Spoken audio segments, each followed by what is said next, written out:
सबसे पहले एक बात है कि हम वेलकम करते हैं, क्योंकि हमने पहले से कहा था कि नॉर्थ ईस्ट का जो मसला है वो पूरे देश से अलग है, और आज सुप्रीम कोर्ट ने वो बात का स्वीकार किया है।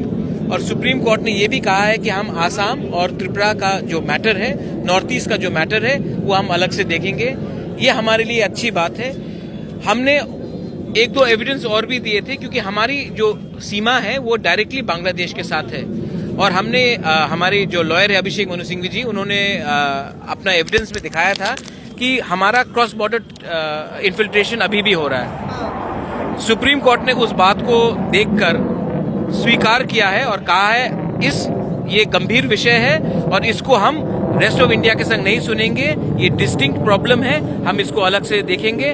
और मैं आशा करता हूं, इंडिकेशन यही है कि ये कॉन्स्टिट्यूशनल बेंच में रेफर होगा और नॉर्थ ईस्ट को शायद एग्जेम्प्ट दिया जाएगा। रेस्ट ऑफ इंडिया के लिए इतना अच्छा खबर नहीं है, लेकिन हमारे लिए एक वेलकम ऑर्डर है ये। और दिलचस्प बात यह है कि समय भी कम दिया है, यानी कि कहीं ना कहीं सुप्रीम कोर्ट ने ये एहसास किया है कि अर्जेंसी ज्यादा है नॉर्थ ईस्ट के स्टेट्स को लेके, असम और त्रिपुरा को लेके, क्योंकि हमारी सीमा डायरेक्टली बांग्लादेश के संग है।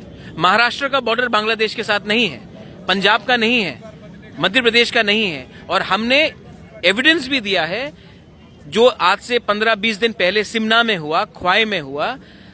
बीएसएफ ने स्वीकार किया है कि आज भी बांग्लादेश के लोग त्रिपुरा में आ रहे हैं, वीडियो एविडेंस दिया है हमने।